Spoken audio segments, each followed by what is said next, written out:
तेरा वनचारी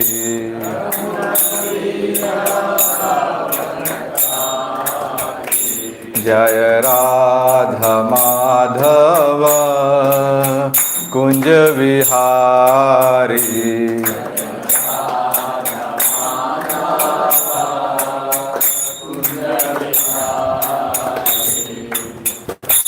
हरे Krishna.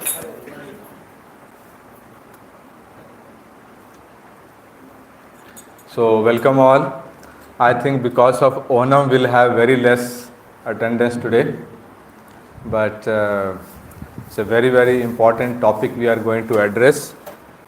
I am here because, as you know, Achyut Prabhu has been unwell, and just day before yesterday night he has been discharged from hospital. So even in the last class when he came, he was down with heavy fever and he was tested positive for dengue. So I hope we'll have him for the next week. So in the meanwhile, we have a new topic to cover today. Do I need a guide? So actually this topic is covered a bit later after the initial sessions are done, because it's one of the most important topics going forward, as you will realize, because it talks about Guru Tattva. So, and lot of analysis, lot of, we call senior devotees to present this, so I'll just try to do my bit, to do justice to this very important topic. This congregation is devoted to His Divine Grace, A.C. Bhaktivedanta Swami Prabhupada ki Jai. So we'll recite pranam mantras, because we are going to discuss the important topic of Guru. That is where these pranam mantras become even more important, because these mantras pay obeisances to our Guru parampara, and you try to read from there and recite with me. If you want, you can come a bit forward, because we'll be using a lot of presentations. So you can read from there and recite with me. Om Ajnanatirmirandasya Jnananjana Shalakaya Chakshurunmilitam Yena Tasmai Shri Guruve Namaha. Shri Chaitanya Manobhishtam Sthapitam Yena Bhutale Swayam Rupa Kadamayam Dadati Swapadantikam. Vande Ham Shri Guru Shri Yuta Padkamalam Shri Gurun Vaishnavam Cha Shri Rupam Sagrajatam Sagana Raghunathan Vitam Tam Sajivam Sadvaitam Savadutam Parijana Sahitam Krishna Chaitanya Devam Shri Radha Krishna Padan Sahagana Lalita Shri Vishakhan Vitam Cha. He Krishna Karuna Sindhu Deenabandhu Jagatpate Gopesha Gopika Kanta Radha Kanta Namastute. Tapta Kanchan Gaurangi Radhe Vrindavaneshwari Vrishabhanu Sute Devi Pranamami Hari Priye. Namo Vahabadanyaya Krishna Prema Pradayate Krishnaya Krishna Chaitanya Namne Gaur Tushe Namaha. Vancha kalpatarubhyascha kripa sindhuvaivacha patitanam pavanebhyo vaishnavebhyo namo namaha. Jai Shri Krishna Chaitanya Prabhu Nityananda Shri Advaita Gadadhar Shivasadi Gaur Bhakta Vrinda. Hare Krishna Krishna Krishna Hare Hare Hare Ram Ram Ram Hare Hare. Namo Vishnu Padaya Krishna Pristhaya Bhutale Shrimate Bhakti Vedanta Swamin Niti Namine. Namaste Saraswati Deve Gaurvani Pracharine Nirvishesha Shunyavadi Pashyata Deshatarine. Mukam karoti vachalam pangum langayate girim yat kripa tamaham vande Shri Gurum Deenatarinam. Hare Om Tat Sat.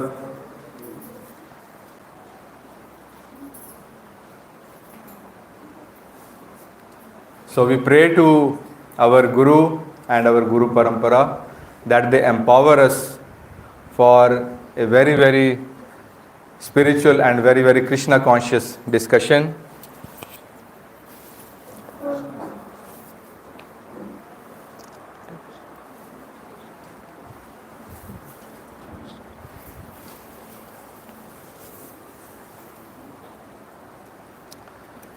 So, very, very interesting topic. Do I need a guide in life? So let's have this as a very, very interactive discussion. And because, as I said, it's a very, very important topic for our spiritual progress going forward. So please focus and participate in the discussion. So let's start from your side and look at the agenda first. Do I need a guide? Is our attitude positive for accepting someone's help? What are different kind of guides? And then we'll look at how to find a guide and so on. So the learning so far we had from earlier sessions, right? We have earlier learned what is the real happiness, what is permanent happiness, that Achyut Prabhu explained about. Now from here, next is the quest for happiness, right? And we realized in the earlier class that if we want to have happiness, we have to consider ourselves as spiritual beings, and only when we give happiness to our spirit, we become happy, right? In this path, do we need a guide in our spiritual progress? Okay. So let's describe knowledge in a word or two. So tell from your side, what is it that we consider knowledge? Some synonyms for knowledge?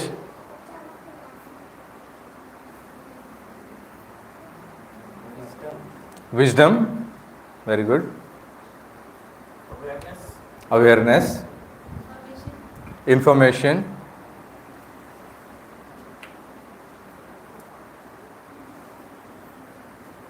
Anything else? When we say somebody is very knowledgeable, what do we mean by that? He's having more information about anything, correct, about anything, right? Okay, so actually all your answers are right. That is what knowledge means, to know, right? Now we know lots of things, right? And there are so many things where we have worked so hard to acquire knowledge about, right? What was the hardest knowledge to gain so far for you? Where you spent lot of effort, it was very tough. Somebody cracked IIT, IAS, somebody here? So what was the most difficult thing to know so far? Clear the exams. Which exams, Prabhu? Any exams. Any exam. You're right. So many exams we have cleared, yes? Clearing mathematics subjects. Exactly. You know partial differential equations? We had integral calculus in class 12th. That snake sign, right? And then we had partial differential equations. It has double snake signs with a circle in the middle. You remember? I don't know why we studied that. I was so scared of it. In my dream, I used to see that sign. And unfortunately, I landed up in an engineering college where you had to pass that. Whether you want to become mechanical engineer, computer science engineer, civil engineer, you had to cross that double snake thing, right? But what to do with that knowledge? What is real knowledge now? What do you think is the real knowledge, Gyan, that is really needed for life? To make our life purposeful, make our life happy, what is the real knowledge? To know yourself. To know yourself. Very nice. Mataji's? What do you consider the real knowledge? This person has Gyan. Okay, yes, Prabhu. Able to make decisions. Able to make decisions. Correct. Able to make decisions, correct. But able to make decisions about what? One is in the office, right? In our family, our financial investments, right? To find peace. Yeah. If you have real knowledge, you will find peace, right? Correct? So, peace is a byproduct of having real knowledge. Okay, then? Survival. Yeah. If you, for every species, if you can't survive, then, that means all that you have learnt is not helping you, right? What is the supreme knowledge? Now let's go to next level. What do you call as supreme knowledge?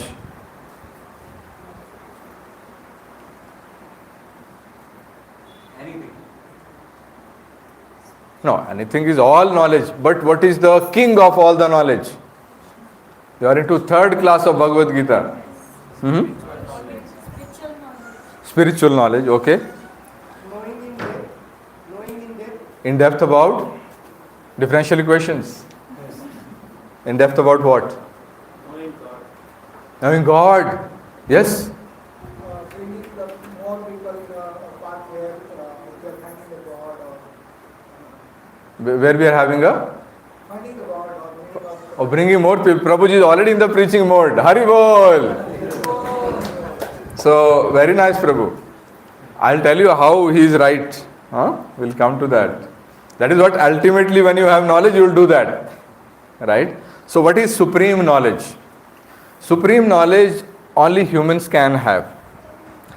Most of the things that we do, animals can do better. Suppose we have to, there is nothing to eat and we need to go and hunt animals, they will do better. We have to defend ourselves, try fighting with a lion, right? We have to produce many kids, look at monkeys or pigs, right? But only things that humans can do is this inquisitiveness about the supreme knowledge, about what this life is about, right? That question, does that question come to you sometimes when we get a free time, maybe on Sunday afternoon? What is this life about? I wanted to excel in academics. I wanted to get a job, get married, get settled, have kids, have a flat, car, everything. Now what? Now we are going to get old and die in a few years. What were we here for? And as we saw in the earlier classes, we are spiritual souls, right? So these questions about who I am, what is my purpose, that if somebody has answer to that, that is the supreme knowledge, right? I might be doing a lot of things, but you ask me why I am doing that, I am not able to tell you what is the point, right? So supreme knowledge is where I know about myself. As Prabhu said, we have wisdom to decide what is right and what is wrong.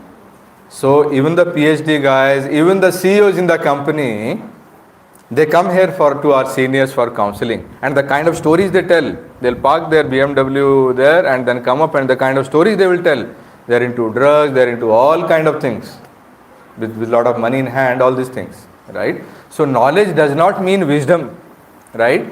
So knowledge translates into wisdom, able to take right decisions about, distinguish between what is right and wrong, right? And then build a character where your senses are controlled, right? There are so many white collar criminals, right, who have done such intellectual things to scams and all, right? They are very, very knowledgeable, very, very intelligent people. IQ is high, not very intelligent, right? So a person who is really knowledgeable, what are his symptoms? He will be very wise. His senses will be controlled. He will have a great character. Okay? So you can recite with me. Vacho vegam manasah krodha vegam jiva vegam mudropastha vegam etan vegan yo vishet dhiraha Sarvam apimam prithvim sashishyat. Vacho Begam means the urge to speak. First sense to be controlled. When we say somebody is sense controlled, first is control over the tongue or speech. Why so important? So we are going to list what are the most important things to control. If somebody can control those, and entire Prithvi, entire earth, he is qualified to make disciples. He is so qualified. So first sense to control is urge to speak. Vacho Vegam. Why so important? First, words cannot be taken back, and they get us into lots of trouble. Also, it's very, very difficult to control. Right? Manasaha Krodha Vegam. Now comes anger. Right? Anger. It's even if you see the most advanced people, they also get angry at times. Jiva Vegam. Now the Jiva is coming again, culprit again. That is for the taste. Right? Eating tasty food stuff. Udaropastha Vegam. Udar means stomach.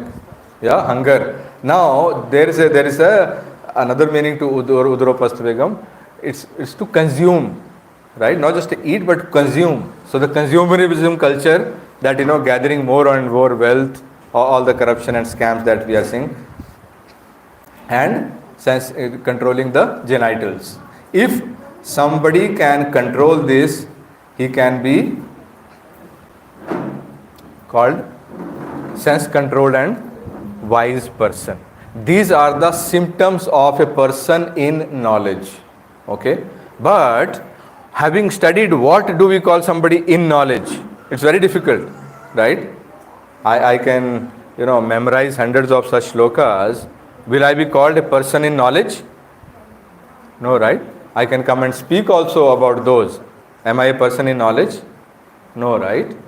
So when will I be called a person in knowledge? When I practice these things.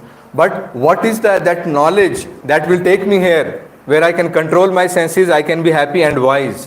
What is that knowledge? Where do you find that?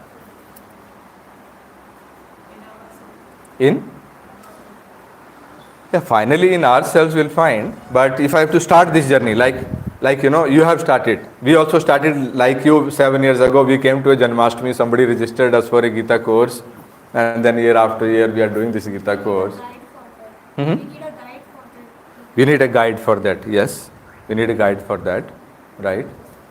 And lots of guides. Bhagavad Gita, right? So guide, the supreme guide is Krishna. He is residing in our hearts, right?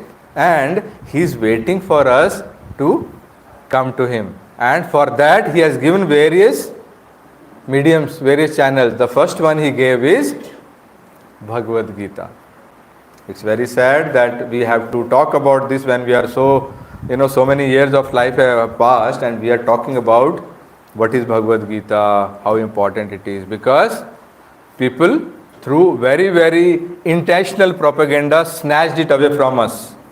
Firstly the Mughals, then the British, right? Then the political parties. They snatched it from us. This is not our natural state. A few hundred years ago, at this age, we were not being introduced to Bhagavad Gita.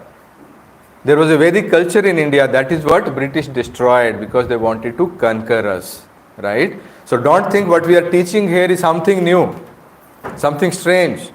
कभी सुना नहीं है इसके बारे में, right? नहीं सुना है ऑफकोर्स, क्योंकि वो नेचुरल नहीं है ये बात, हमें जानबूझ के स्टेट में लाया गया है. But now from Bhagavad Gita, what is it that you will say is the basic knowledge?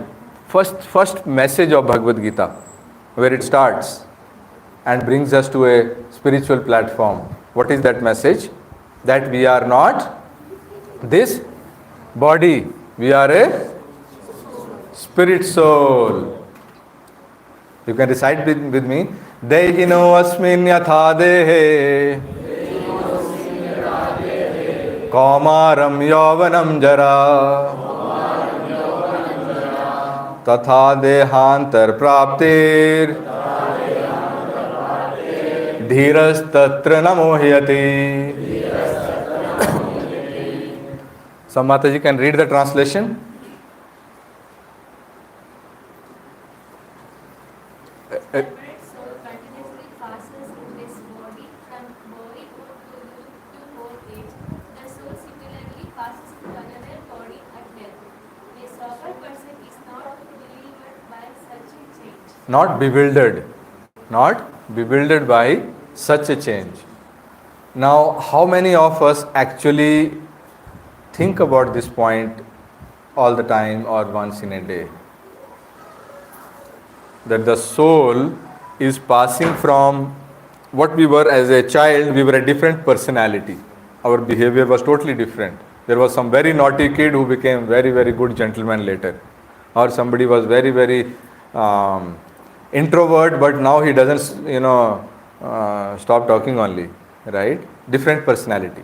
So the soul has been the same, our body has changed, right? So from boyhood to youth to old age, the way the soul is passing, the same way the soul will pass from one body to another. This body is just a temporary dress that we are wearing. This is the basic knowledge where the message of Bhagavad Gita starts. If somebody accepts this part, the rest of the things are very, very clear to understand. But our body consciousness, that I am this body, that is what is keeping us into this, tied into this material form. And somebody who understands this is a sober person and is not bewildered by such a change when the soul moves from youth to old age to the next body, right?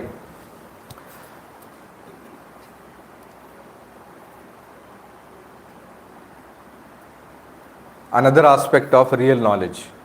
When you will say this person is in knowledge, he is very humble, he is ready to take a guide, he is ready to take help, he is ready to read scriptures, right?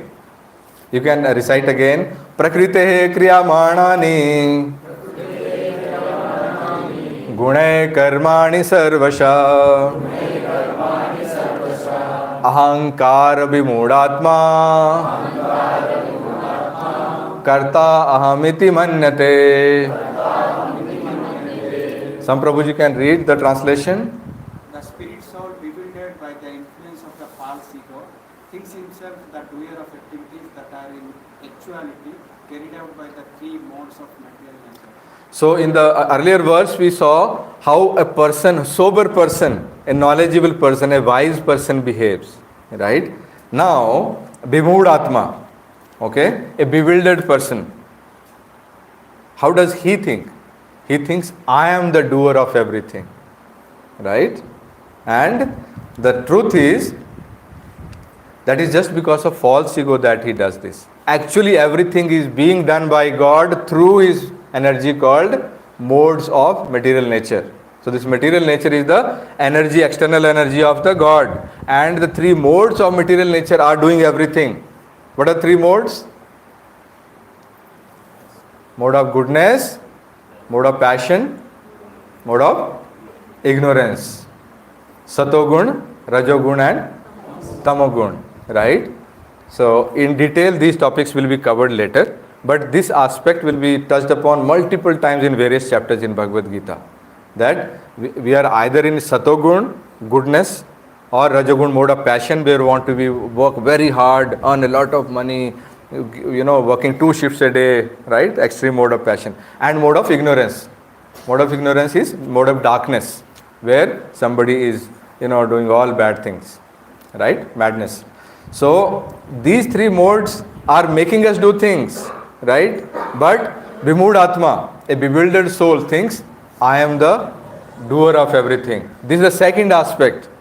If you say a person is in knowledge, he is acting in knowledge, you will see that he will have realized this. So what does knowledge mean in detail? In Shloka Bhagavad Gita 13.8 to 12, Krishna has listed it himself. Okay? all the way in 13th chapter it's being talked about, right? So Bhagavad Gita's flow is built from, starting from building, from bringing Arjuna from bodily platform to spiritual platform, and then talking about karma yoga, jnana yoga, dhyana yoga, bhakti yoga. Like that, 13th chapter where Krishna is listing down finally, these are the things that will be called knowledge, and other than this will be called, opposite of knowledge is ignorance, right? So some Mataji can read loud. Knowledge means Humility, kindness, non-violence, tolerance, simplicity, approaching a bona fide spiritual master.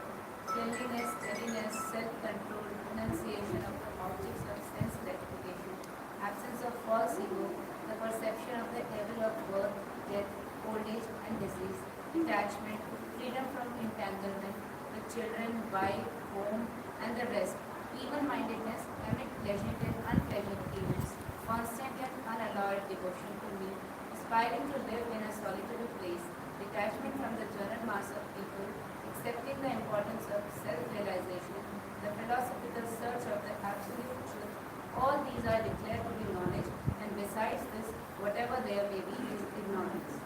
Thank you, Mataji. And thank you, Krishna, for stating it very, very clearly. So if you read other scriptures, they bring realizations in us. Like, after Bhagavad Gita, you will read Srimad Bhagavatam. Okay, like Bhagavad Gita is school, Srimad Bhagavatam is college, right? There, through stories, through the discussions of great people, we will get all these realizations. But for our benefit, Krishna has straight away listed this. Like, we are preparing kids for foreign author, Rasnik Halliday, but there is one textbook, CBSE textbook, right, that you must have by heart.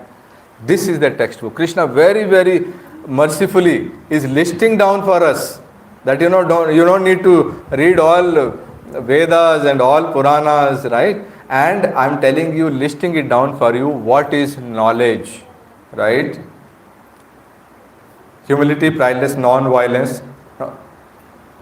Standing in the battle of, middle of battlefield, he's talking about non-violence, which means whatever we were taught about non-violence till childhood was a dhokha. Non-violence is not about refusing to fight for the right? What we were told, that you sit and tolerate whatever is being done to you, that is not non-violence. Simplicity, approaching a bona fide spiritual master is the sign of knowledge. How a person in knowledge will act, he will look for a bona fide spiritual master. We'll come to this aspect of what is bona fide spiritual master. Like we have so many, there's a market of gurus these days. What is a bona fide one? We'll come to that later. Cleanliness, steadiness, self-control, renunciation of the objects of sense gratification. Right?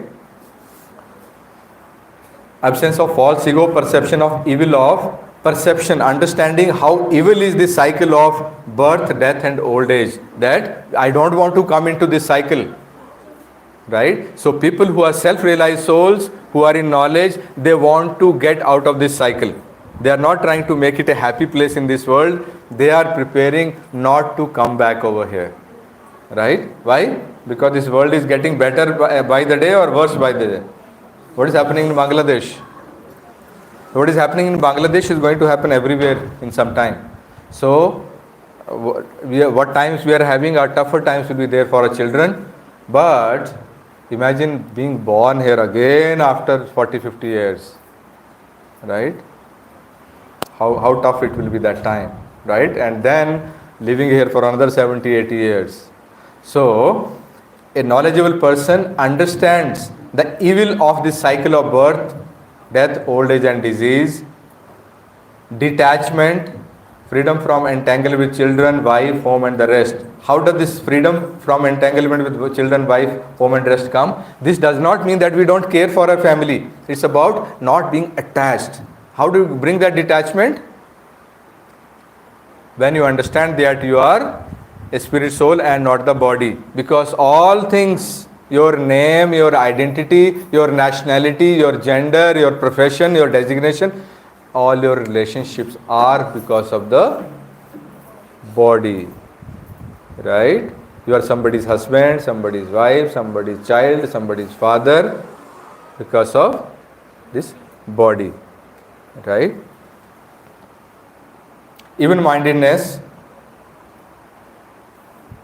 amid pleasant and unpleasant events, constant and unalloyed devotion to me. He's not saying to whoever you like, whichever devata you like, whichever, your, like I'm from Himachal Pradesh, so there every, town or every village has their own devata. So when there is the Dashera, so all the people bring their devatas in their palkis, and there is a huge mela of hundreds of devatas, right? Gram devata and all. He's not saying, he's saying devotion to me. Aspiring to live in a solitary place, detachment from general mass of people, accepting importance of self-realization and philosophical search for absolute truth. This is knowledge. Anything other than is opposite of knowledge. That is ignorance. Now, we have covered this part of knowledge in detail, and we understand and we hear from Krishna himself what is knowledge, right? Now, to acquire this knowledge, we need a guide, right? Even to acquire basic knowledge of becoming a doctor, flying a plane, right? Can somebody become a doctor on his own? Reading some books or doing some research? No, right? Can you learn swimming by doing research? Right? You have to go out there and need a guide. These are very, very simple material things. Now, to understand the supreme truth, supreme knowledge, beyond partial differential equations, you really need a guide. Why? Because even if somebody attains this knowledge, what will happen? He can fall down anytime. In the spiritual aspect, can you remember some places where somebody very, very knowledgeable fell down?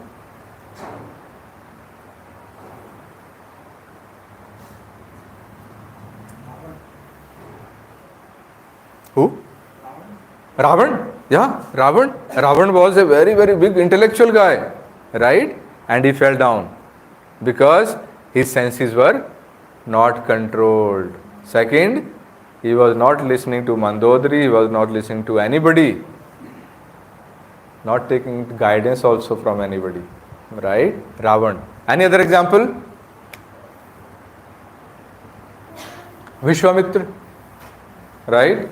He left everything and he is doing tapasya, right? But he was trapped through senses, right? So that is where not on. What, Prabhuji? Somebody saying something? So not only to acquire knowledge, to be in knowledge and to live in knowledge, we need a guide. But as we said earlier, if we memorize all this, there are people who have memorized Bhagavad Gita. Less in India, in US, more people are there who have memorized Bhagavad Gita. It's a shame for us that, it's prohibited to teach in schools.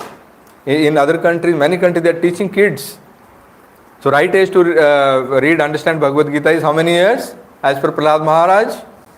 How many years? 5 years. 5 years, right? Prahlad Maharaj says 5 years is the right time. So how many years? So when somebody asks your age, no? So suppose you are 30 years old, say I am 25 years late. Okay? So I'll understand you are 30. Okay? Yeah? So we are late by so many years. 5 years was the right age to know this. Now, some people have memorized entire Bhagavad Gita. Somebody once came to Prabhupada and said, Prabhupada, I can recite entire Bhagavad Gita to you in an hour. Prabhupada said, can you live Bhagavad Gita for an hour? Right? So, anybody who has acquired this knowledge, not only learnt and memorized, but even realized this knowledge can also fall down, because if the senses are our weakness. As a strong wind sweeps away a boat on the water, even one of the roaming senses on which the mind focuses can carry away man's intelligence. One. Just one. So all the people you see in the prison, have they committed 10 kind of offenses? No, one, right? Somebody, assaulted a woman. Somebody committed a robbery for getting more wealth, right? Somebody in anger assaulted somebody, right? One of the senses, right? One of the senses. You see how animals are trapped? How elephants are trapped in the jungle? They lay a trap as if a female elephant is there on this path, right? And there on this path they will create a big hole and put a bushes on that, and elephant will fall. Just one sense, right? Now how these moths get attracted to light? They go and burn themselves in the candle. Light. One sense. One sense is not controlled. He can't resist light. He will get into that. Right? The heron, which deer it is, which has got fragrance? Kasturi. Smell. With just one sense is all the problem. Right? With all these animals are trapped by just one sense not being in control. For us, all our senses are liable to be misused or to exploit us or to bring us down. All our senses are liable. So Krishna says, just like a strong wind when it comes, even a very, very intelligent man's, wisdom can be snatched by that. So to maintain that, what we need is a guide. So guide job is not just to come and give a class to you and they say goodbye. Right? Like Achyut Prabhuji's class we attended 7 years ago. Same way. 3037. Can you move your car, please? Thank you.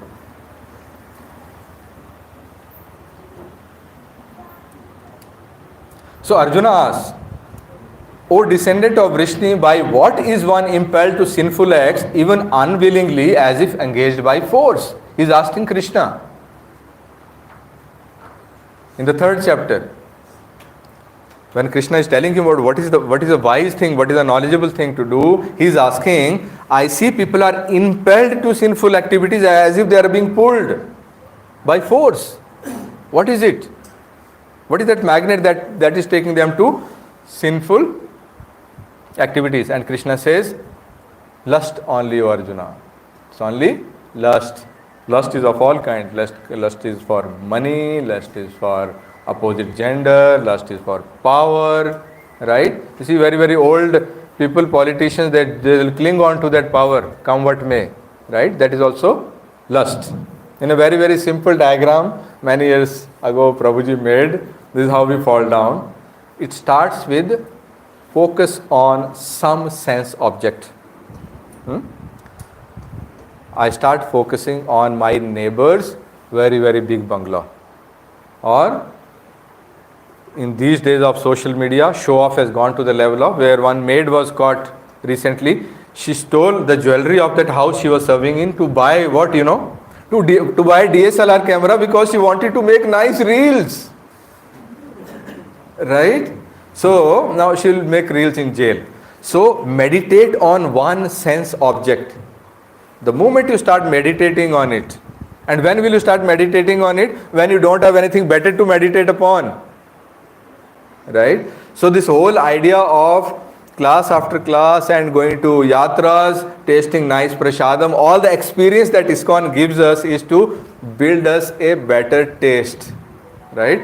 If there was a king who married a beggar woman and he brought her to palace, but once in a while she'll take a break, lock her inside one room in the palace, and what will she do? De Baba, and cry. Okay? Because that tendency is still there. Right? So, meditating on the sense objects, we will keep going. So we have come from right now, like when we came to Gita class first time, we realized what low class citizens we are. What is the highest class of citizens that we see? Doctors, very respected. CEOs, politicians, billionaires, right? There is a class, right? They will not come wearing dirty clothes. They will not go and fight with slum people. They will not deal with them. Good things, right? They will have a nice company of educated people. Like doctors, when they have friends, who are our friends? Doctors have doctor friends. We have our friends in IT office where we are working. We don't have friends in slum, right? So we are one class above. Like this, what is the highest class of people? Intellectuals. Then, who are the people? Okay, tell me one greatest person in front of whom thousands of people go and do Dandavat Pranam every day. One person. In the, not say God, except for God. Any guru? So many gurus are there, but okay, I'll modify my question. Thousands of questions pay obeisance, Dandavat Pranam to him, but they are educated people. Teacher? They are wise people, okay, who go and do Dandavat. Like there are so many gurus, they will, bring all the masses to them, but they will be all illiterate masses, right? Where IITians, IIM pass out, top minds will go and do Dandavat Pranam, and people across the globe. Very, very intelligent people across the globe, they will, thousands of people and go and do Dandavat Pranam in front of his picture. Look at the picture on your left. Srila Prabhupada. Across the globe, thousands of people from morning to evening in any given temple. If you go and put a camera in front of his deity in Mayapur, you will not, from morning to evening, I don't know how many thousands it will be. None of them will be, or there may be some illiterates also, but most of them will be very, very literate people, very, very wise people, very, very intelligent people, very less foolish people. Why? Where do foolish people go? They don't stay in ISKCON. Why? Because what they are looking for will be given somewhere else. They are going to some spiritual organization or some guru who will say, idhar se paisa dalo, udhar se kripa niklegi. Right? In ISKCON, if you come, I have come to give 5 lakhs, they will say, go put it there, don't tell me. Tell me how many malas did you do yesterday. So you will not come next time. Right? When Srila Prabhupada went to the US, at that time, in 1960s, it was such a culture was there in US. People were involved in, that was drug culture, hippie culture was there. Right? And in that hippie culture, he went and said, no meat eating, no intoxication, no illicit relationships, right? And no gambling. So people said, what are you talking? You will not be popular. You will not get followers here. Here people are, this is the LSD times. Glorify LSD. Have fun, but come to me. There was one such guru who used to say, Sambhog se Samadhi tak. Right? Any Osho fan here? Right? So much of sexual activities you will get into Samadhi. Put so much ghee into fire, it will be extinguished one day. Right? Very, very popular. How many Cadillacs and how many, cars he had, what palaces he had, Osho. Across the world. I think he had some island also. Right? Prabhupada had no such wealth, right? He had no such followers. And he didn't want also such numbers. He wanted very few. So that is why the people who pay obeisances to Prabhupada will be very, very intelligent people. Somebody might come looking at a beautiful temple once in a while, but when he will be told, you cannot ask for any material things here, then he'll say, better go somewhere else. Why people come to temple or spiritual organizations or take shelter of some gurus? To ask for something, right? They have a list. Okay, this is a prasadam. This is my dakshina. Now here is my list. God, this. In ISKCON, you cannot ask all this. You cannot ask God for all this. So people will think, not a good deal, it's a time. I want to do sins all week and on Sunday I want to come and confess and Monday I start again. Right? That is what my job profile is. So people here, only very, very intelligent people will stay. Only those people who are actually seeking Knowledge, what we mentioned as definition of knowledge, they will stay here. Now, when people will meditate on sense objects, what will happen?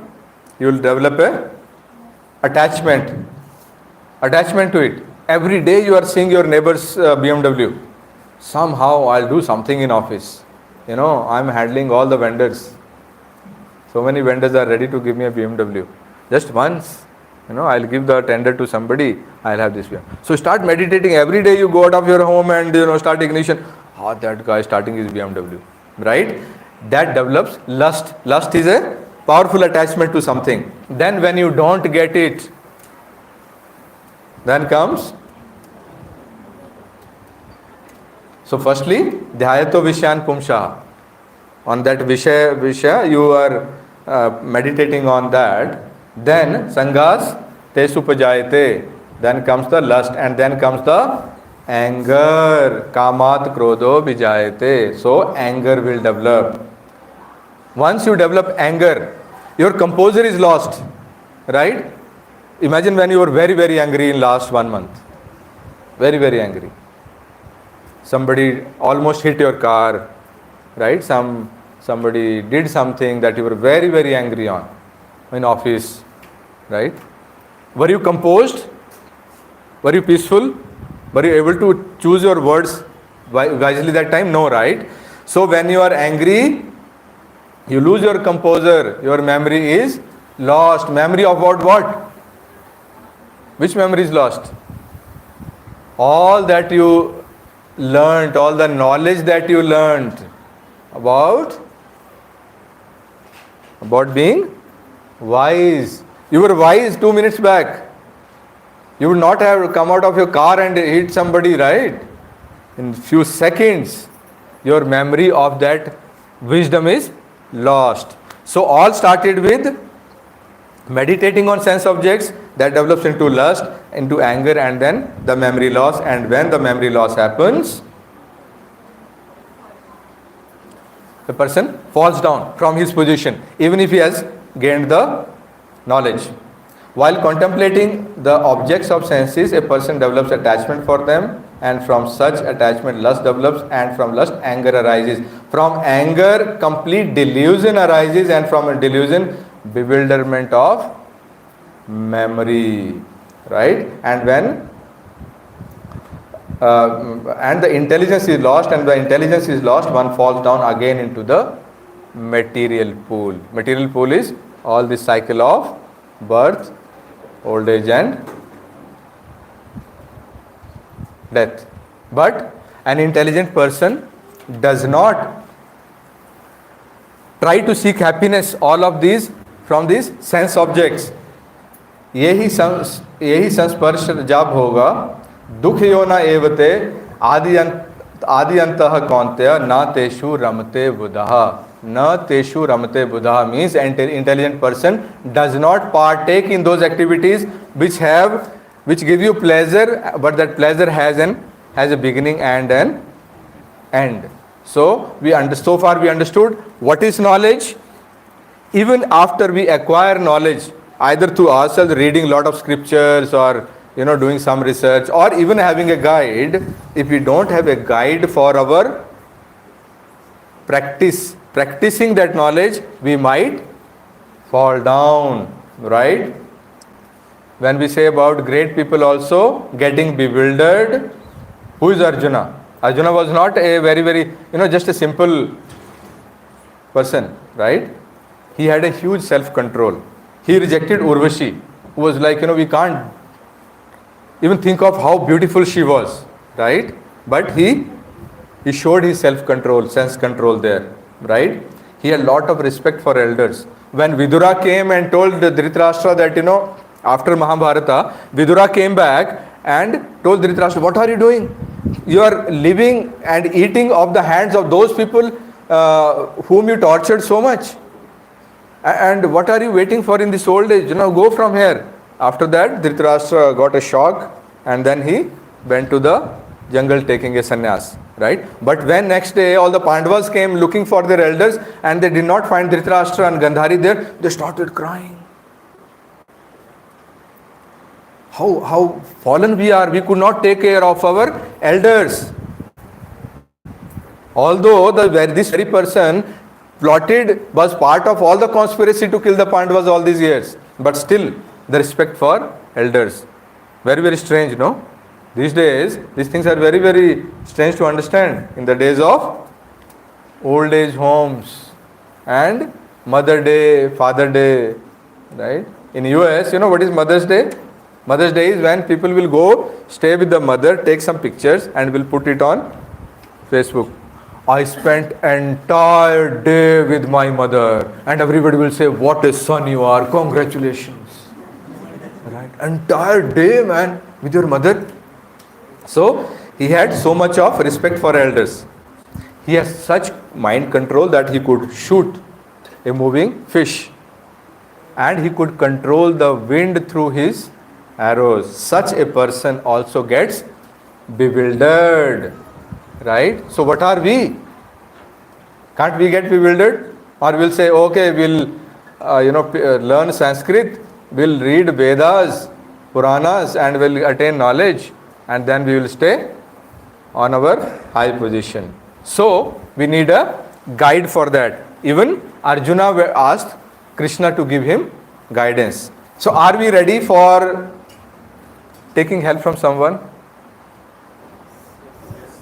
Yes?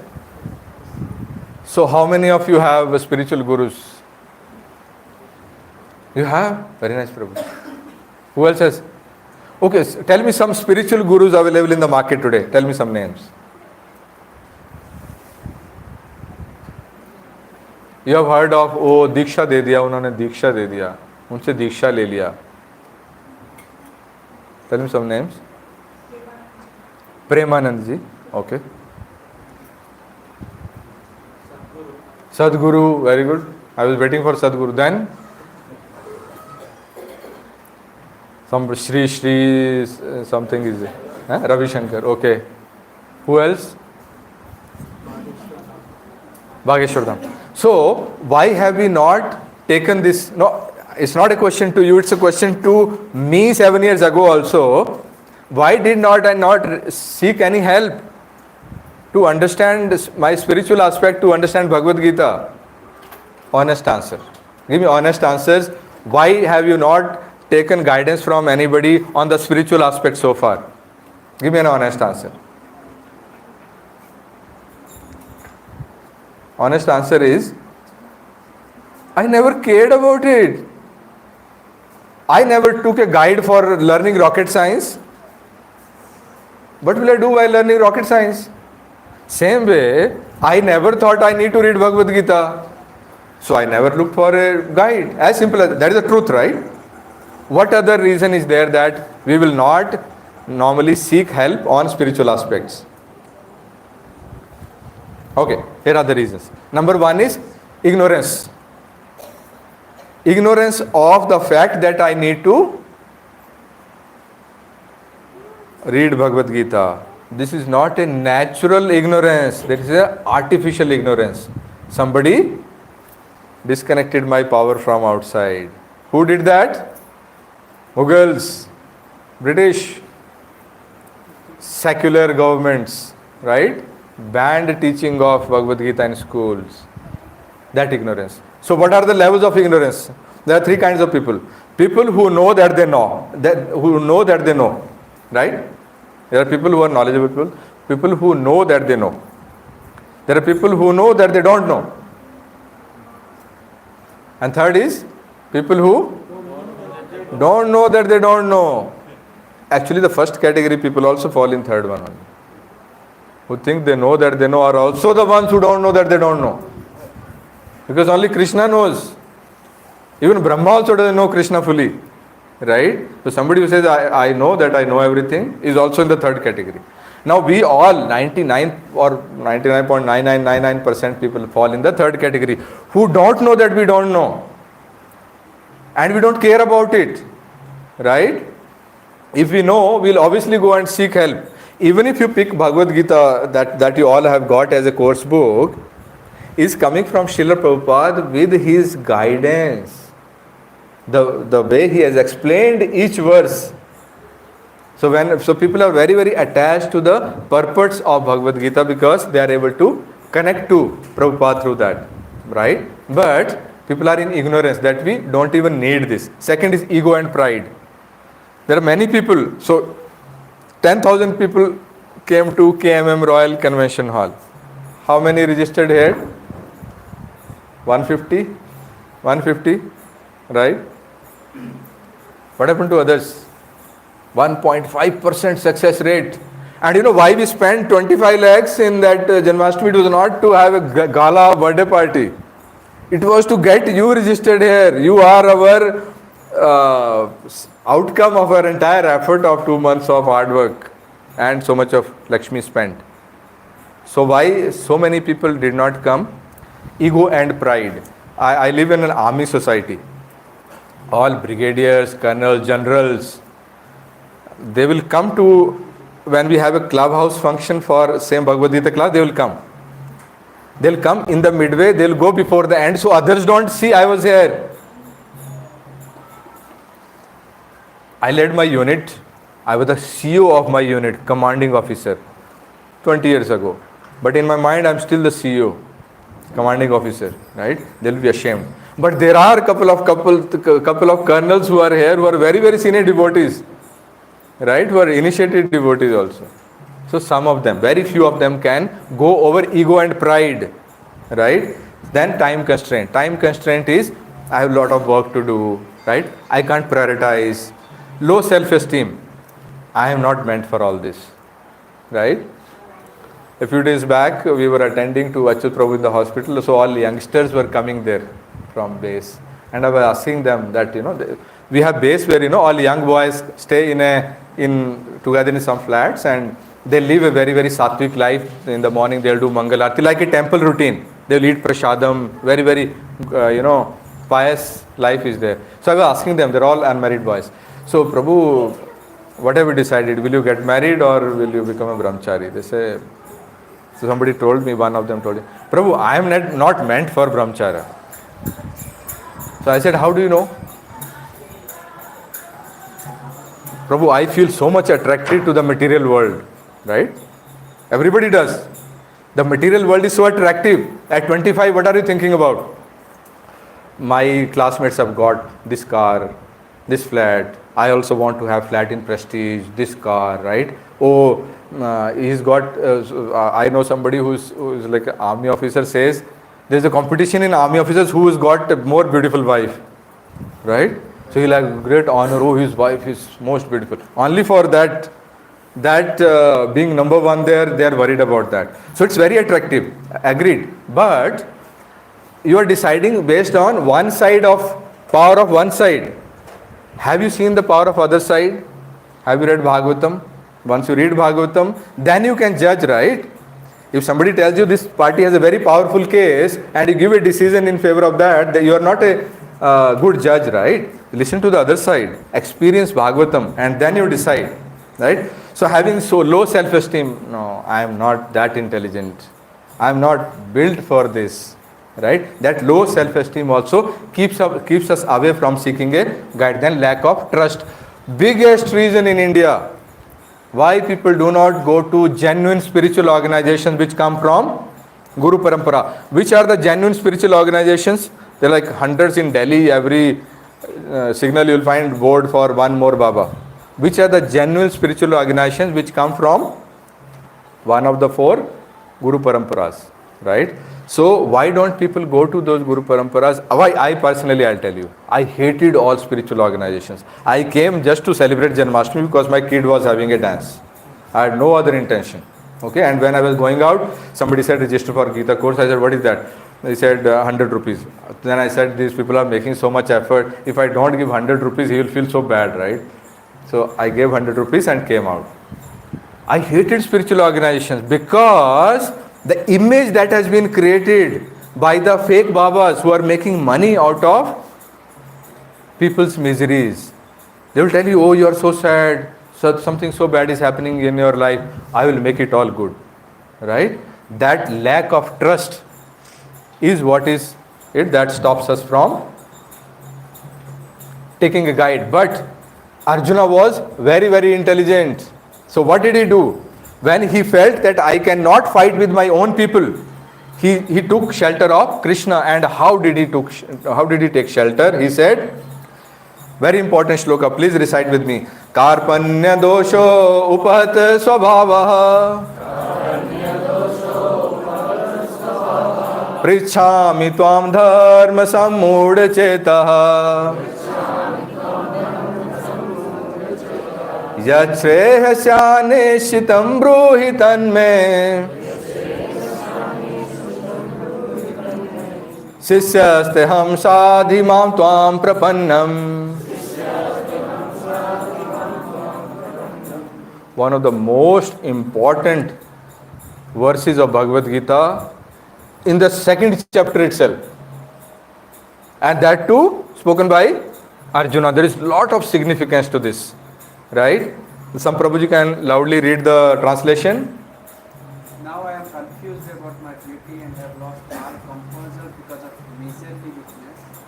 In this condition, I am asking you to tell me for certain what is best for me. Now I am your disciple and a soul surrendered unto you. Please instruct me. If somebody can say this to somebody, life set ho gaya. You are successful. If you have the courage to say this to somebody, firstly find that person in front of whom you can say like this, right? Because of my own miserly weakness. He is not blaming the circumstances. He is not blaming anybody else. He is saying my own miserly weakness. I am sitting here in the battlefield unable to fight. I am not taking glorified position. I am a very good guy. I don't kill my relatives. My own miserly weakness.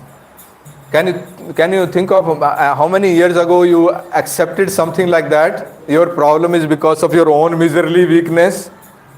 After childhood, even in childhood, we would have made some excuse. Oh, bhaiya ne tod diya. Oh, didi ne dhakka de diya tha. Right? Saying because of my own miserly weakness.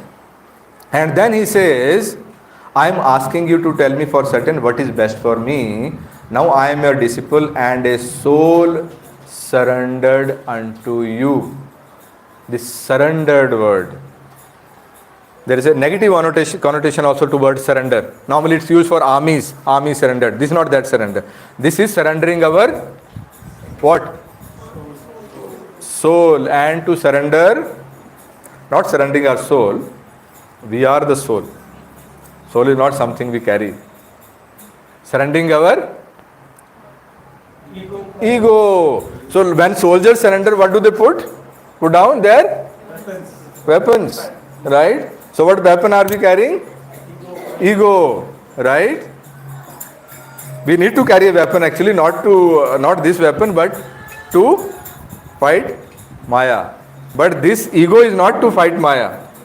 So I am surrendering means I am giving away my ego, and as a soul I am surrendered to you. I am a soul surrendered unto you now. Now you instruct me.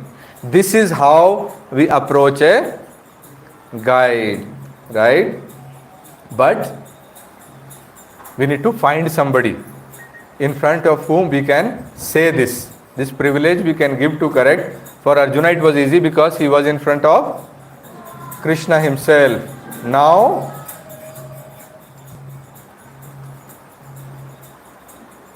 we have to work hard to find that out, right? Now what does Krishna tell him? Okay, later, 2 chapters later, Krishna tells him, when he is telling him what is the way. Now see, Krishna himself is standing in front of Arjuna and telling him, please recite, Tad vidhi pranipatena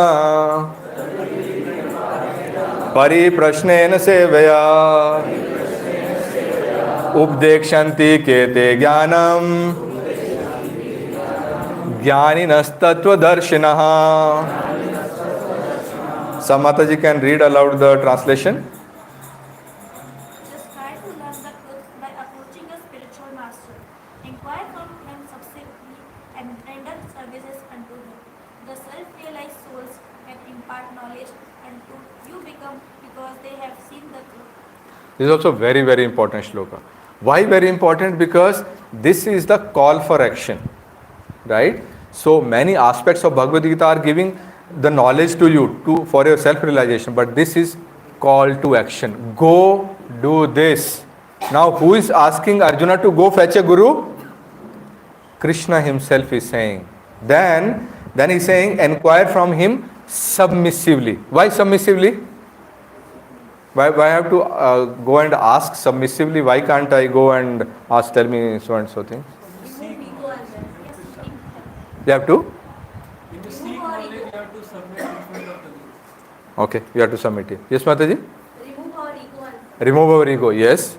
Then, if we go and confront him, oh no, I don't agree to this, right? Then what will happen? Will be like a flat surface. Water is pouring, but nothing is retained. So when we go as a submissive soul, it becomes like a utensil where water can be retained. Then he says, offer service to them, right? Render service unto them. Why should I render service to my guru?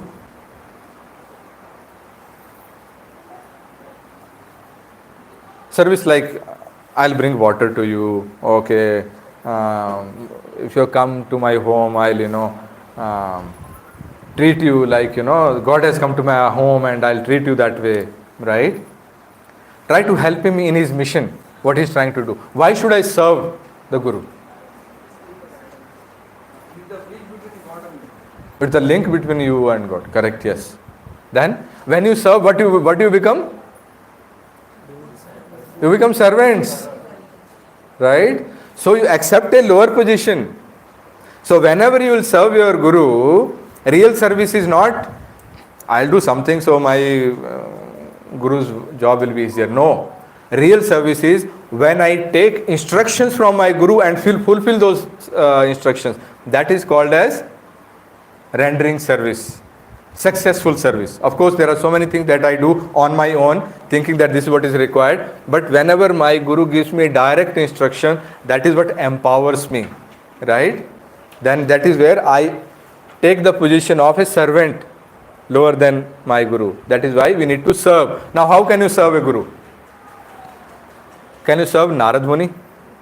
Many people say, oh, if you read Bhagavatam and you read what Narada Muni is speaking, you will fall flat. Naradu watch means some pearls are falling. Such beautiful things he will talk. So, let's make Narada Muni our guru.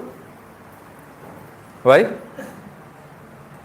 Because of this, which condition is not fulfilled? You cannot render service to him. So many people say, oh, my guru is Vyasadev. Right? But you cannot render service to him. Second is, can he correct you? No, right? So that is why we need a guru who is alive. So although Srila Prabhupada is our preeminent Shiksha Guru for all of us, but he has instructed all his disciples, you should become Diksha Gurus. So that my students later, like Dadaji thinks of Pota, Patpota, all generations he thinks, right? He has thought about us. And he has said, for next generations, you become Diksha Guru so that they have a living Guru whom they can serve. Right? This is what Krishna himself is telling. Go look for a Guru. But there are some people who will not take shelter of a Guru. Taking shelter of a Guru means taking shelter of Krishna. Why? Because of, we discussed some other aspect earlier. Guru parampara. I said no. If you want to pick whether somebody is actually a guru or some made a cult out of his own, check whether he is connected to Guru parampara or not. Guru parampara connects you to Krishna. Like we are connected to Krishna through Guru parampara. Right? Like we are connected to Prabhupada, he is connected to Srila Bhaktisiddhanta Saraswati Thakur. Like that, Vyasadeva and Brahma and then Krishna. Krishna imparted this knowledge to Brahma first and through disciplic succession it is coming. So when I surrender to my Guru, when I surrender to my local HR, I surrender to CEOs and companies' policies, right? I don't have to go to head of HR to say I have filled up my timesheet or filled up my appraisal. So the moment I surrender to Guru, who is bound by the Shastras and his Guru and then his Guru, right? I'm surrendering to Krishna, right? That is how, later we'll see when we try to find a Guru, select a Guru, these are the conditions. Whether he is connected to a genuine Guru parampara or not. Whether he teaches only from scriptures or not. Or whether he says, I think, I feel, in my opinion. We'll not take a Guru like that.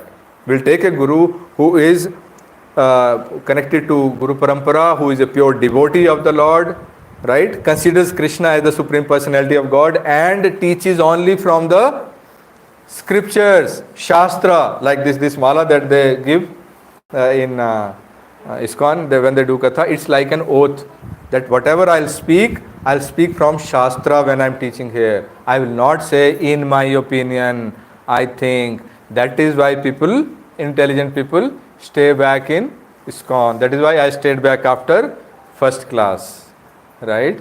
When I saw this, that this person, he's challenging. Whatever I say, you ask me where it is, where you are quoting from. Either I'll quote you or give you the quotation, or I'll apologize, or I'll say I'll come next time and tell. But I will not say anything which is outside Bhagavad Gita, Bhagavatam, Ramayana, Vedas, Puranas, or all our scriptures. So if you want to see which is a genuine organization, where you will find a right Guru, you see that. But even after seeing that, some people will not surrender to Krishna and some will not in a way surrender to their local authority. Who are those people? Krishna tells about those also. Those miscreants who are, number one, grossly foolish. Number two, lowest amongst mankind. Number three, whose knowledge is stolen by illusion. And number four, who partake of the atheistic nature of demons. These are four are the people. Don't think you are not one of these four, okay? After knowing this, after understanding Bhagavad Gita, after understanding what Krishna is all about, what Prabhupada is all about, what our scriptures are all about, then when you denigrate Bhagavad Gita, you say, it's not meant for me, right?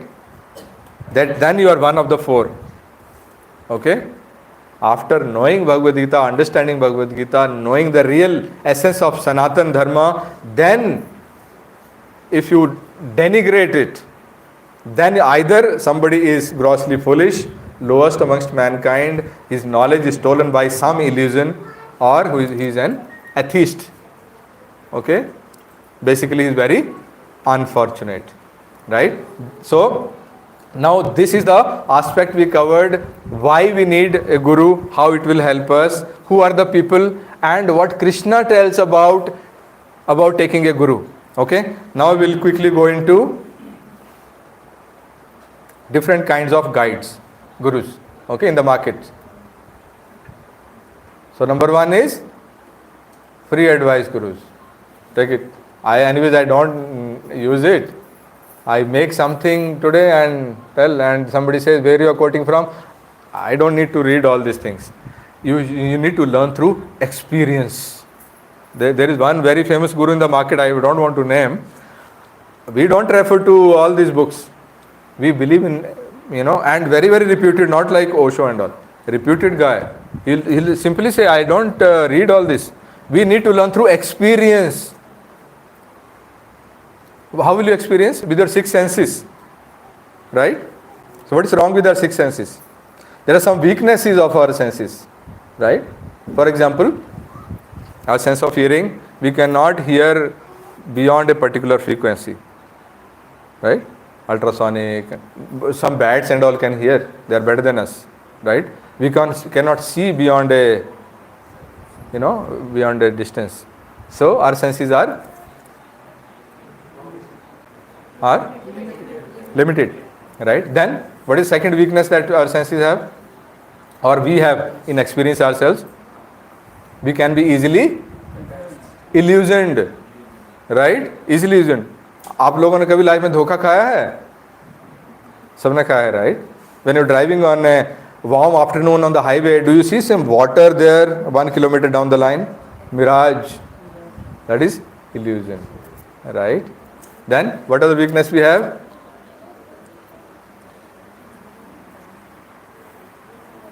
We have a propensity to cheat. Right? Cheating tendency is there. Right? And we can be bewildered. So that cheating propensity is what?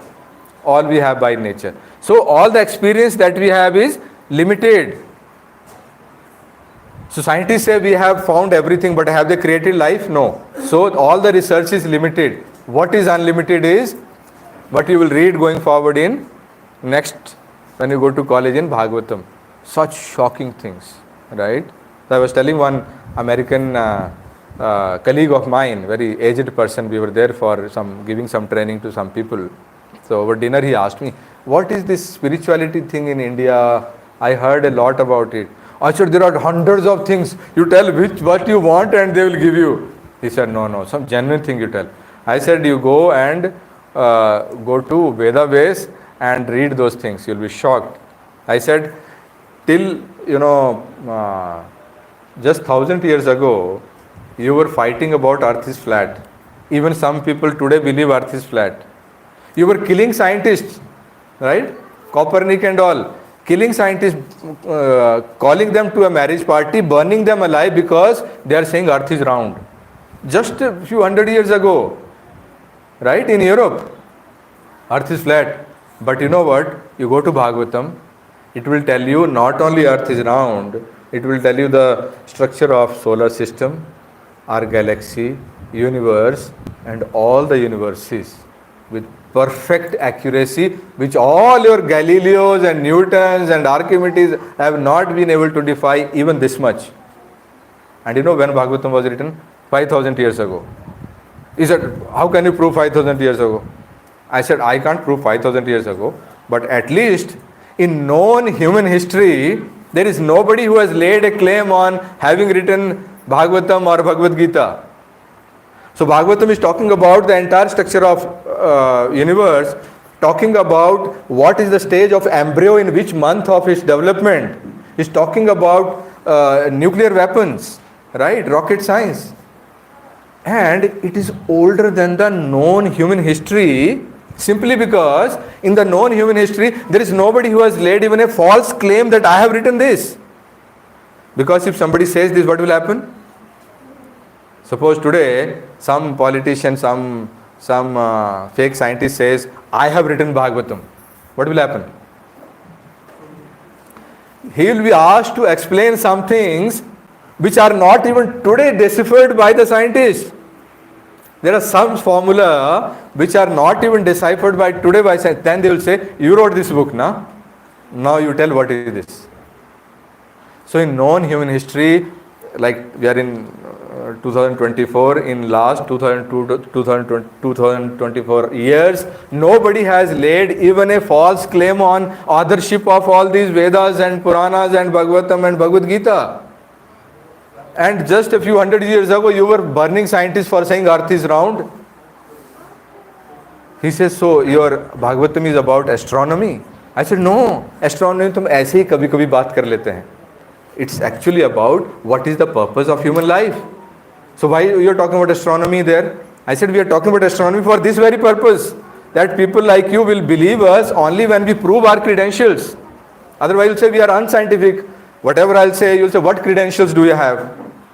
Why are you making a claim, right? Like these allopathic doctors say, don't eat any any Ayurvedic thing. They have no research backing it, right? But now I have a proper scripture which you cannot defy. Not only this, I told my American counterpart, one more thing. I said, you know what? Where the biggest plagiarism has happened, it is done by NASA. They have been hiring Sanskrit scholars for years. Where we people struggle to get H1, Sanskrit scholars are getting H1 for decades. Why they are taking them to US? To read our Shastras and call it their research. Recently one news came that Newton's laws are also copied from one of our scriptures. So they take it and they say, you ask a kid from kids class, Why does apple fall? Because of Newton uncle. If Newton uncle was not there, it would have remained on top only. Right? So they are taking laws from here and making their own theory. Such gurus. Okay? Then you have exploiting gurus. Don't mind the picture if you are a doctor or a lawyer. Not all doctors and lawyers are exploiting. But the way, or third one is educationists or education industry professionals. Right? So these things should be free. Healthcare, justice, and education. These are the most expensive things. If you look at your annual expenses, biggest one will be school fees. 2 lakh, 2.5 lakhs for this much of this size of a kid. Right? Then go to a lawyer. He'll say 50% mine, 50 yours if we win. If we lose, all my fees you are paying anyways. Right? Then you go to doctor. There are good doctors also. But what is happening in the corporate hospitals? They are giving them target. You have to have this target of tests, MRIs, blood tests and surgeries. They'll say, oh, this is your insurance. You are coming from McKinsey. You have got 15 lakhs of insurance. You have not used any of it. It's already November. Leta do. Okay? We'll replace your brain. Okay? So, these are the exploiting gurus. They will misguide you. Okay? But what is a real guru? He comes from, number one, he comes from Guru Parampara. Number one criteria.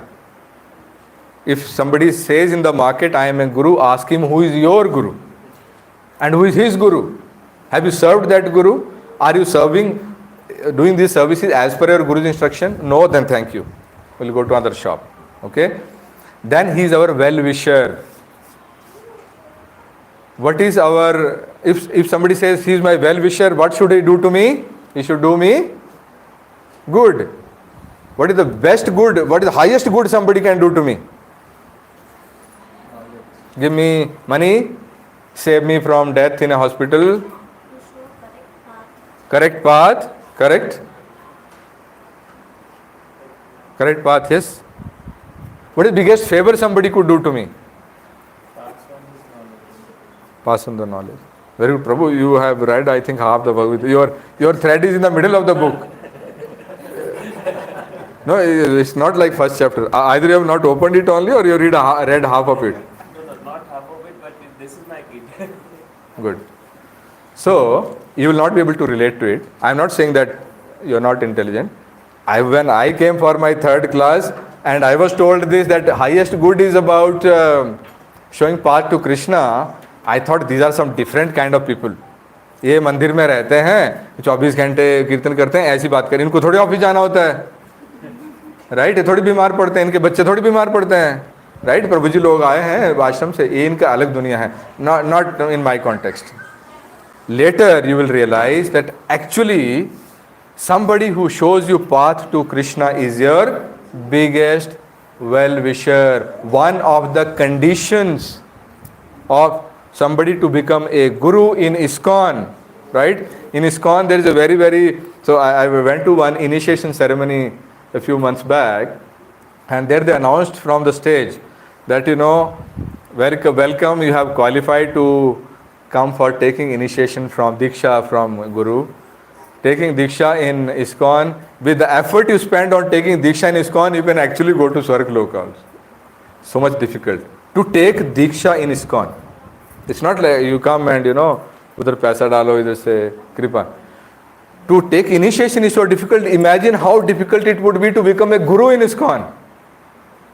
So you are tested on so many things.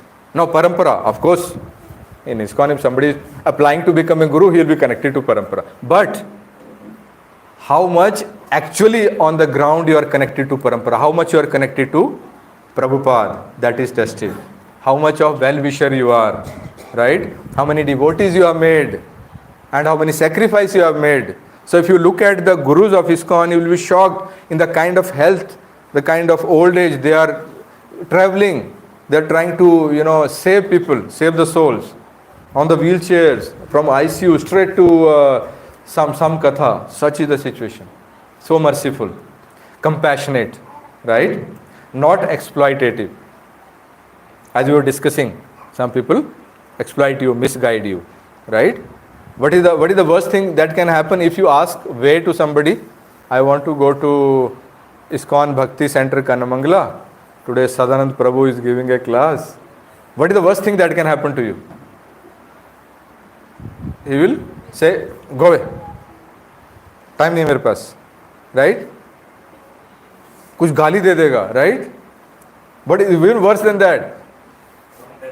He'll send you in wrong direction. Right? So there are so many people, if you go to cities, they will, tell. So I had a very naughty friend once. We were walking in Calcutta. And somebody came and started asking way in Bengali. And my friend knew only one line in Bengali. And he threw it that. He says, Ami Bangla bujhto parina. And this guy is thinking he's talking such good Bengali. And he's saying, Bangla bujhto parina. He can't tell me the way to that place. So then I said, hum bhi naye hain. Right? So some people will not tell you the way. We don't understand the language. Illa. Right? But somebody who misguides you is the real problem. Suppose if somebody is admitted to hospital in a very critical condition and there's a blood test. What is the worst thing that can happen of a blood test? False positive. If you get a false positive, doctors will start treating you for that positive. But actually, something else was there. So once that positive was picked, no more blood test. MRI छोड़ दो, CT का क्या जरूरत है, blood test में पकड़ा गया. Right? Later they found that, today this blood lab guy it was his first day in lab and he mixed up something, mixed up somebody's blood samples and you were, treated for malaria where, you had something else. Right? False positive. Then Guru is selfless. Right? These are the qualities of Guru. Now, first aspect is parampara. Okay, what does Krishna say about parampara? We'll have to go quickly now because we are running out of time. Please recite with me and focus. Evam parampara praptam imam rajarshayo viduhu se kale nehmata yogo nashta parantapa. Sam Prabhuji loudly, the translation. Supreme science was thus received through the chain of disciplic succession, and the saintly kings understood it is that way. But in course of time, the succession was broken, and therefore the science as it appears to be lost. Krishna is saying this to Arjuna. Okay, and he's saying, I spoke this knowledge long back, lakhs of years ago, but this was lost, and through disciplic succession, this knowledge was passed on from guru to disciple, then to next disciple, like that. But that chain was broken somewhere. Now that knowledge is lost, and therefore I have come to speak that again now. So all this Mahabharata was a setup for this grand finale, right? To speak Bhagavad Gita. You think, so people ask, why did Arjuna start thinking about all this when sitting on the battlefield only? When he was getting ready, putting his clothes for the battle, then he didn't realize. It was all plan of somebody else who is playing, with us like puppets. So he's saying, this supreme science was received through a chain of disciplic succession. You'll hear this term in ISKCON a lot now. Disciplic succession. It's all about guru and disciple. Succession. Right? And saintly kings understood. It was for saintly kings. What was saintly kings called? Rajarshis. So this Gita was actually told to Rajarshis. And they lived by it. There are examples of kings like Chandragupta and all. Where the biggest decision-making authority was the guru or the Pandit over there. So that guru talked about, gave permission for war also, for politics also, right? So these Rajarshis are called Rajarshis because they did Raj through these Rishis. They were Rajarshis, they were saintly kings, right? What to talk about today's kings. And we are fortunate that we are hearing it now, which was actually meant for saintly kings, but this was lost, right? That is what is about Guru Parampara. Now you see the importance of Guru Parampara. Krishna is saying this knowledge was passed on through disciplic succession, Guru Parampara. Now that Bhagavad Gita is spoken, again it is being given to us through Guru Parampara. So that is the Parampara aspect. Now the second aspect of Guru we said is the symptoms of a sadhu are that he is tolerant, merciful and friendly to all living entities. He has no enemies. He is peaceful. He abides by the scriptures and all his characteristics are sublime. Srimad Bhagavatam, the final word. That Srimad Bhagavatam which no scientist could ever contradict for 1% when even when Srimad Bhagavatam is treading into waters like rocket science and structure of universe with all the telescopes and atomic watches, they cannot contradict Bhagavatam 1%, all the scientists. That Bhagavatam is saying these are the symptoms of a sadhu. He should be tolerant, merciful, friendly to all living entities. He has no enemies, which means he does not consider anybody enemy. He is peaceful and abides by the scriptures. Now, what about that Guru who was saying, I'll learn through experience and I want you to learn through experience. Bhagavad Gita mein kya rakha hai? You'll reject him, right? Right? So, what is the next quality? He should be devotee of the Lord. So Prabhupada says there is no other business for Guru except for taking his disciples to Krishna. Right? So who can take me to Krishna? Who can take me to Hoskote? Somebody who knows where is Hoskote. Right? And who will know who is Hoskote? Who can tell me about Krishna? Who is qualified? Some PhD? Krishna tells who qualifies. Please say, Bhaktya mam abhijanati yavan yaschashmi tatvatah tato mam tatvato gyatva vishate tadanantaram. One can understand me as I am, as the Supreme Personality of Godhead, only by devotional service. Not by analytical studies, not by philosophical speculation, mental speculations, right? Not by doing severe tapasya, giving lot of dhan, taking lot of degrees. No. Somebody can know me as I am only through devotional service, bhaktya. Only through bhakti somebody can know me. So who knows Krishna here? Amongst all the people you have seen here, who knows Krishna the most? Achyut Prabhu, right? We are just students, right? So then he has his seniors, So if we go to his seniors and we go to gurus and spiritual masters in ISKCON, what you will realize in their darshan, if you are sitting face to face, you will become a devotee just with their darshan. Why? Why they are able to give Krishna to people through their darshan only? Because they have so much Krishna in them. How? Bhaktya.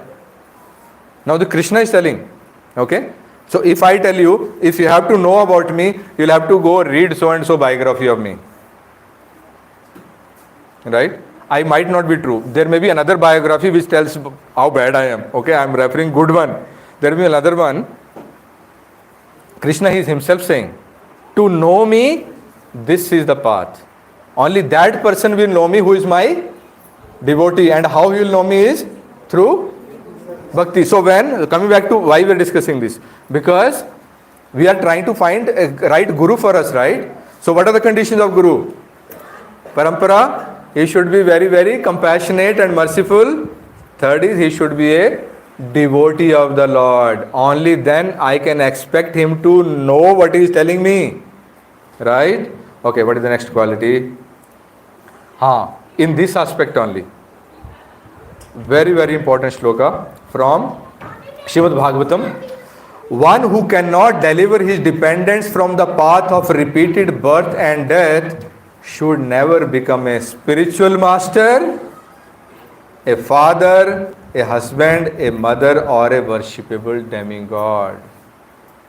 Okay? So one great quality of Srimad Bhagavatam is, while talking about one particular story of a king, and this king had this palace, it had 9 gates. It will tell so many things to you. And while reading it, you will get so many realizations. So here we are talking about spiritual master.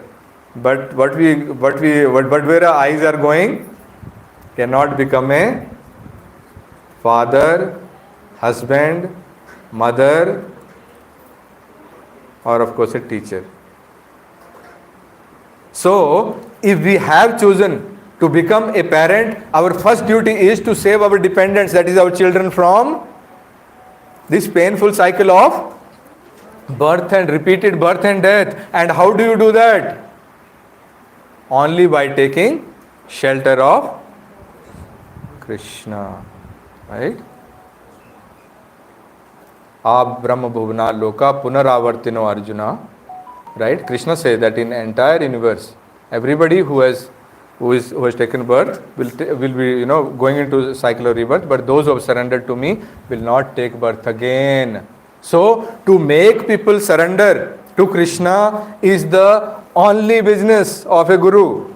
Right? Now again, so whenever we are counting these conditions and validating with the Srimad Bhagavad or Bhagavati shlokas, keep thinking of 5-6 people you know, whose names you don't want to take, right? Who claim to be gurus. Shri Gurus, Sat Gurus, Maha Gurus. Okay? Do these conditions apply to them? Actually, they are doing a very good job. We are not against them. They are at least bringing people to the mode of goodness, to piety. People who are engaged in all kind of drugs and illicit relationships and meat eating and whatnot, they are at least telling them good things, no? So we are favorable to all people who teach good things, right? Who are not talking about killing other people and all. But still, it's about our personal thing, right? We want to choose a guru now. We respect all those people, but if I have to, I can choose only one guru. I can surrender only to one guru, right? How do I select? These are the conditions. Okay? And then Krishna says again, Tesam satat yuktanam bhajatam priti purvakam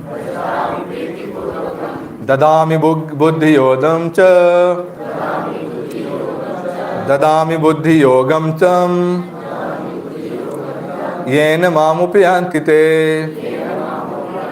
So Krishna is saying, those who are constantly devoted to serving me with love, I give the understanding by which they can come to me. I love this shloka personally a lot, right? And I think of this shloka many a times, because many times you get discouraged, apne se nahi hoga, right? When you see other people progressing, right? People have finished Bhagavatam, they have finished, after college there is university also, that is called Chaitanya Charitamrita.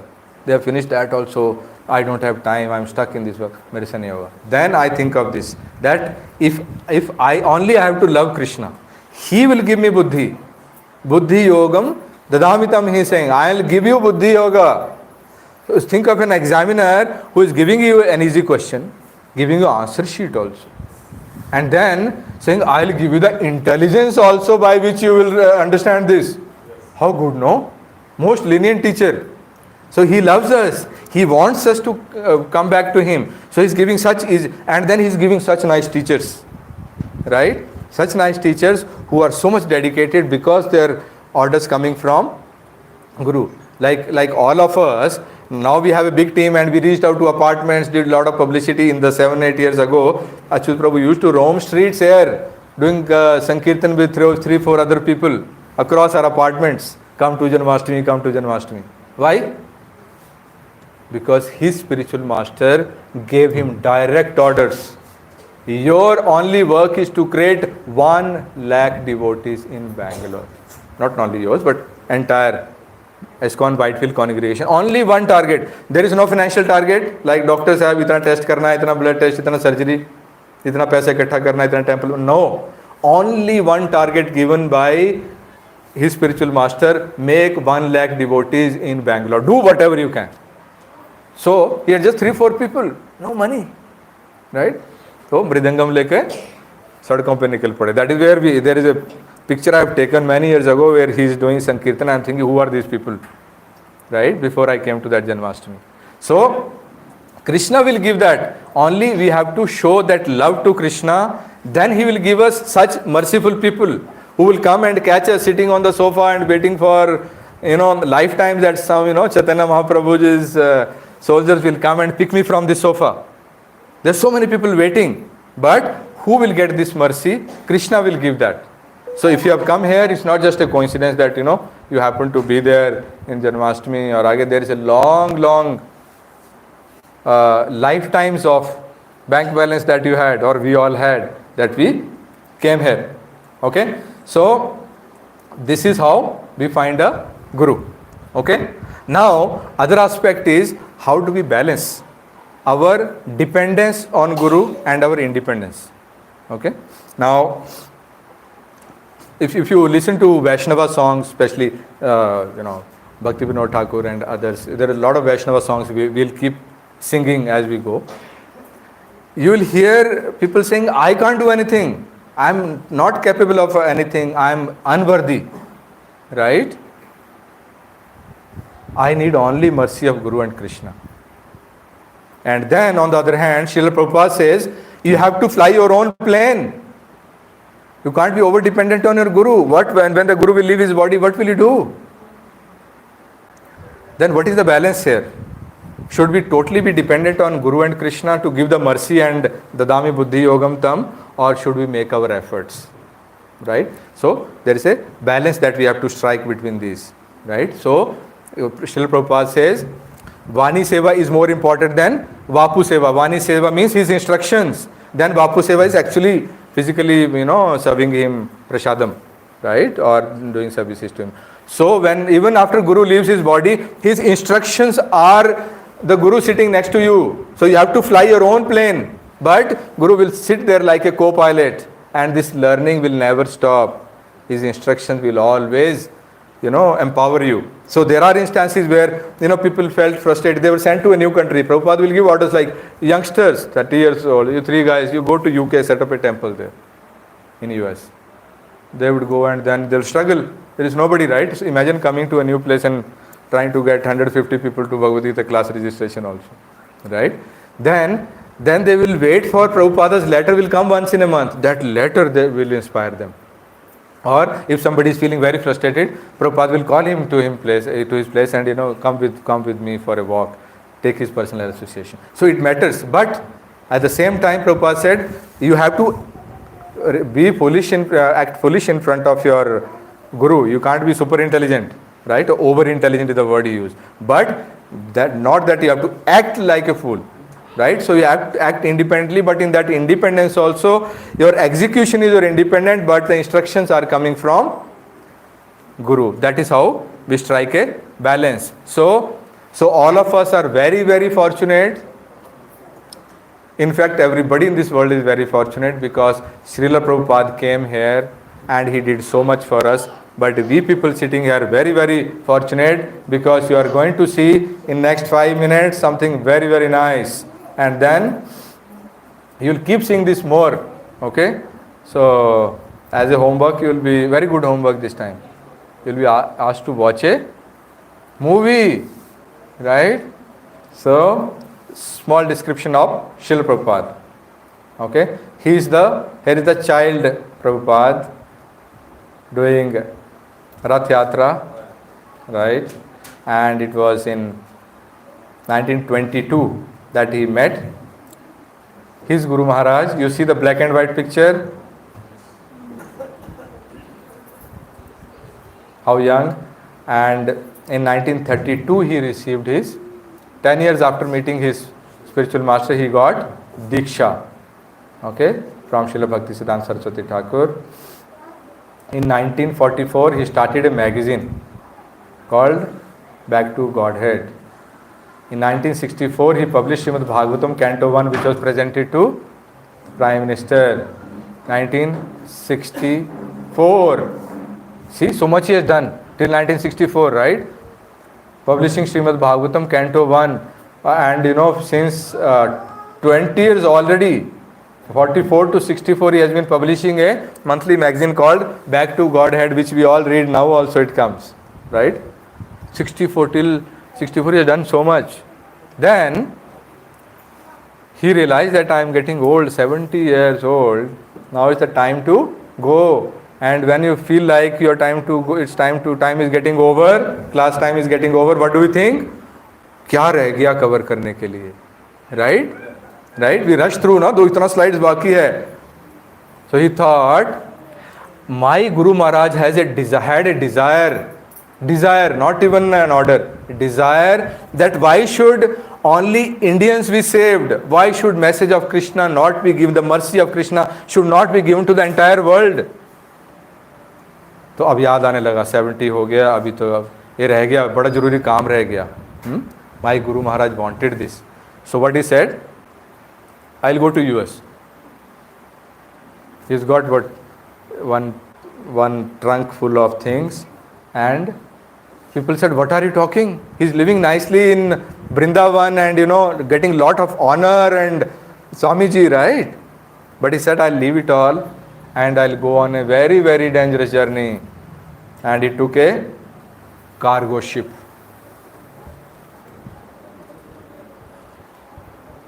Called Jaladuta. In 1965, in a cargo ship, he left to US. He had a typewriter, this book, money not even to survive for a day. And what is the problem in US arriving there in winter? It's very, very killing winter, right? Imagine being a homeless in US winter, right? There, he struggled a lot for a year. As we said earlier, it was a land of hippies. They would take drugs and be on the streets. So in the night, like, whose company he had? All these hippies who will beat him up. He was even tried to kill him also. Buddhe kyun aa gaya? Why don't you go back? His Bengali accent, old man. People will not tolerate here also, this generation. If you tell a Gen Z, they don't want to talk to their grandparents. Imagine those sophisticated hippies, how they treated Prabhupada. They took away his typewriter, everything. But after a year, and for this whole year, when you will watch this movie, you will see this shipping guy who was his friend who brought him here. He tells in that interview, he says that Prabhupada used to come every week and he say, when will the next ship go to India? So he will check that, but he will not come back. He will not go back. Okay, one more week. Let's see, one more week, right? He struggled that my Guru will empower me. And then in 1966, first public kirtan happened. So this tree that you see here, Hare Krishna tree, this is like a pilgrimage to all devotees. So this is where it started, and he got all the press, right? And his tough days were kind of where he got the support, and all press covered where how hippies got converted into good people, right? Hippies are the people where the parents have given up. ये घर नहीं आएंगे, ये तो drugs लेके पड़े रहेंगे. When some hippies who started after beating him up next day, जब नशा उतर गया, they asked, क्यों बुड्ढे क्यों आया है? Why don't you go back, right? Then he said, I'll tell you मैं क्यों आया हूँ. Listen to me, right? So, a few hippies become good people, and that is where the whole press descended upon this kirtan in this park where he was having kirtan. And then in 66, and then he, look at the speed. Such was the speed of, how people were attracted in 1966 itself. 1 year after reaching US, he founded International Society for Krishna Consciousness and introduced Krishna and India to the whole world.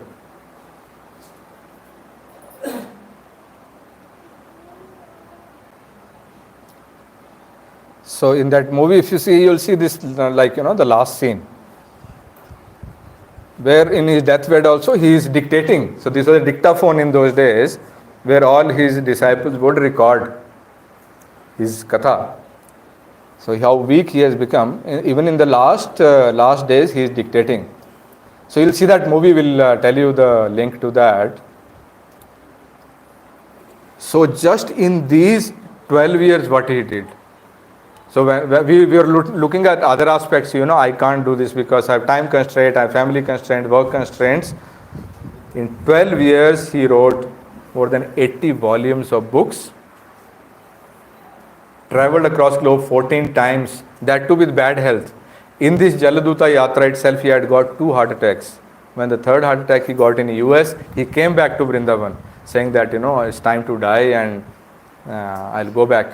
And then you see the condition of American people when he's leaving, right? So, but after that he survived and he again went back to US and he went back around the globe 14 times in 12 years. He established more than 108 temples across the world in just these 12 years, right? Before he went to US, nobody knew about Krishna consciousness or ISKCON. It was founded itself in 66. He gave Diksha to more than 5,000 disciples, all in 12 years, right? And after that, whole world praises him. Recently, India's Prime Minister launched a coin in his memory, right?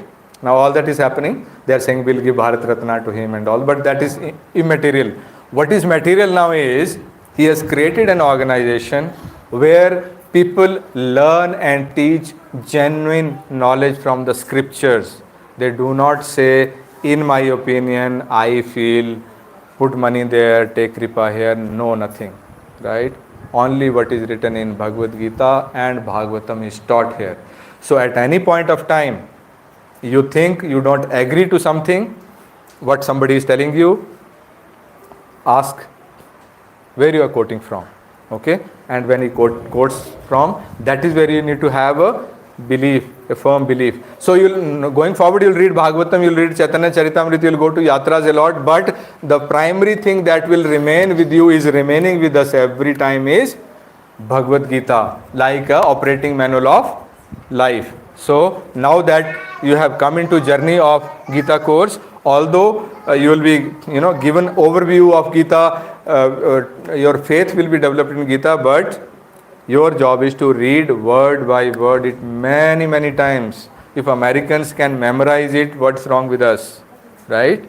So that is with you, Srila Prabhupada. So if you ask people in ISKCON who are like 4 years, 5 years into ISKCON, normal all IT people, not sannyasis or not brahmacharis or not full-time devotees, people going to office and doing daily work, you ask them, what is the best thing you ever got? Not in this lifetime, but all lifetimes together. You know what they will say? We got Prabhupada. Because Prabhupada, we got everything. We got Bhagavad Gita, we got Srimad Bhagavatam. No, before Prabhupada and after Prabhupada also there are 100 versions of Bhagavad Gita. Gandhi has written one, Osho has written one, some president, ex-president has written one. Everybody has written his own Gita. Because something that is famous, everybody wants to take a selfie with it, right?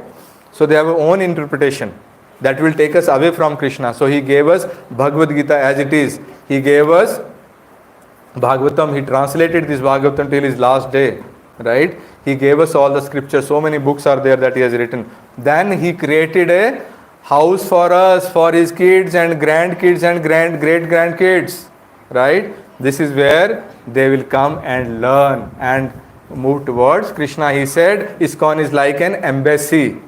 There you will get a visa to Golok Vrindavan, to Krishna's abode, right? So as we make our effort, today's session is about finding a guru. So you will find lot of Siksha gurus on the way. Like whoever will teach you, whoever knows Krishna more than you is your Shiksha guru. As simple as that. Okay? If you are at 2 chapters, you are at 3 chapters, you are the Shiksha guru and he is telling you rightly that. Right? But our preeminent Shiksha guru remains Srila Prabhupada. And then one day, those who are very fortunate, whom Krishna wants to give the maximum mercy, they will somehow be picked by one Diksha guru. Right? Like we were picked. We did not go looking for a guru. Our guru came and picked us, right? Through his people.